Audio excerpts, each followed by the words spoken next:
سلام علیکم. سلام استاد. علیکم السلام و رحمت الله و برکاته.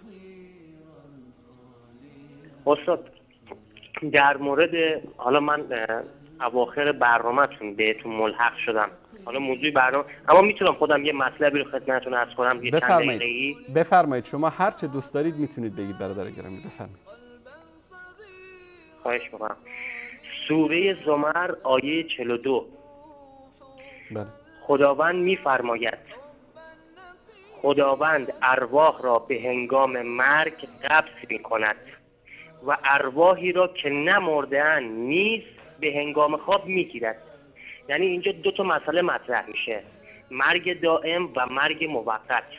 بله. خب سپس ارواح کسانی را که فرمان مرگشان را صادر کرده نگه می‌دارد، یعنی طرف میمیره، و ارواح دیگری را که باید زنده بمانند برمیگردونه تا سرآمد معین. در این امر نشانه‌های روشنی است برای کسانی که اندیشه می‌کنند.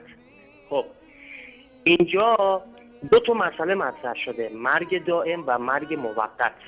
پیغمبر فرموده مرگ، خواب برادر مرگه. بله.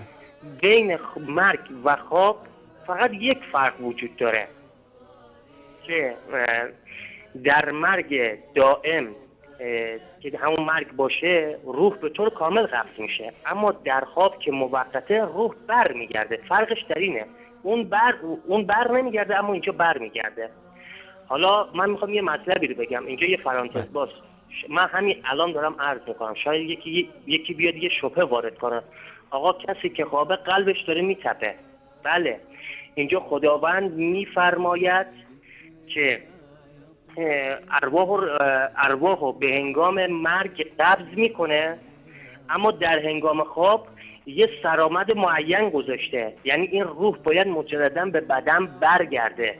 بدن باید پذیرای روح باشه، پس اون قلب باید کار بکنه تا پذیرای اون روح باشه.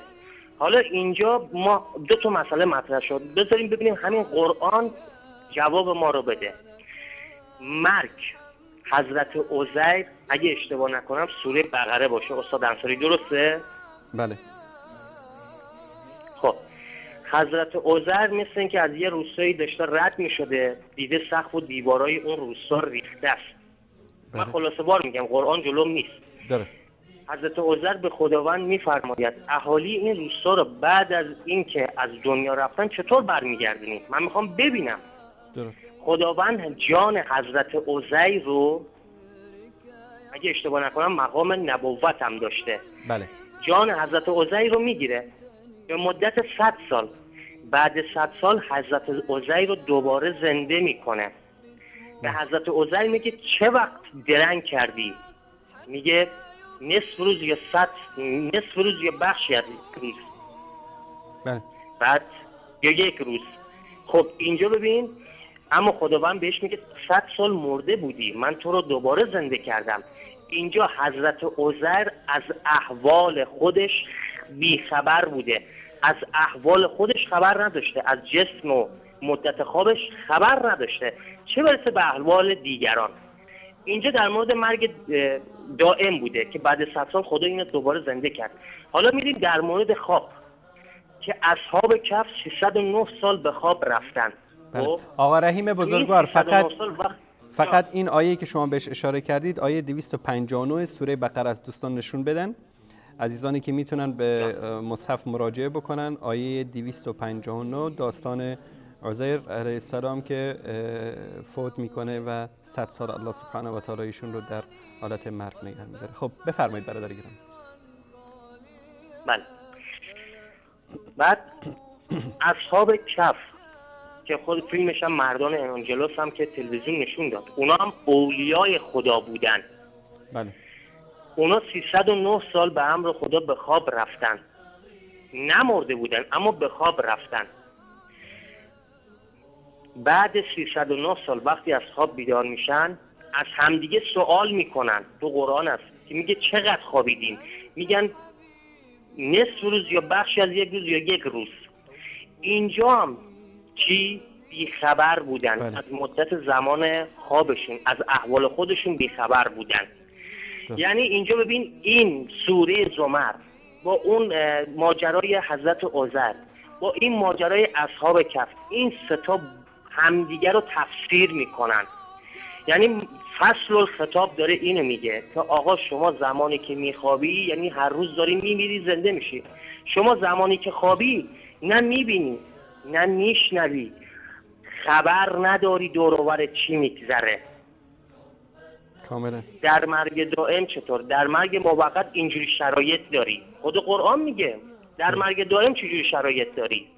اونا که اولیای خدا بودن از احوال خودشون خبر نداشتن، چه برسد به احوال دیگران.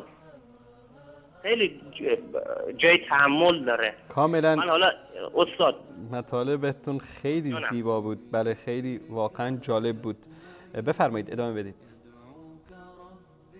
بعد حالا میخوام اینجا یه مطلبی رو عنوان کنم.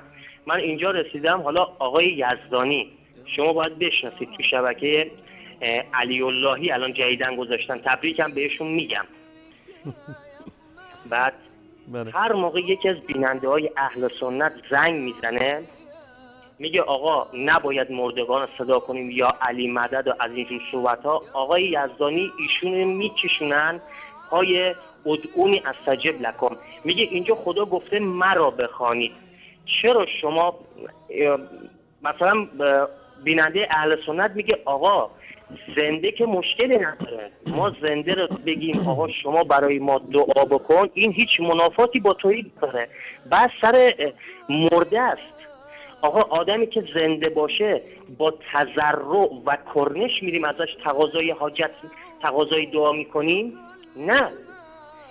بعد آقای یزدانی ایشونو میکشونه پای ادعونی استجب لکم. میگه اینجا پس خدا گفته مرا بخوانید، اگر توسل اشکال داره پس دیگه مرده و زنده بحثش نیست. اما اینجا این آقا من موندم تعجب میکنم. خود قرآن گفته که کسانی اجابت میکنن که میشنون، یا سوره همون احقاف اونجا گفته من ازل من یدعون من دون الله، یه تیکه رو میخونن، انتظار بقیه رو نمیخونن. خود خدا میگه که تا روز قیامت جوابتون رو نمیده.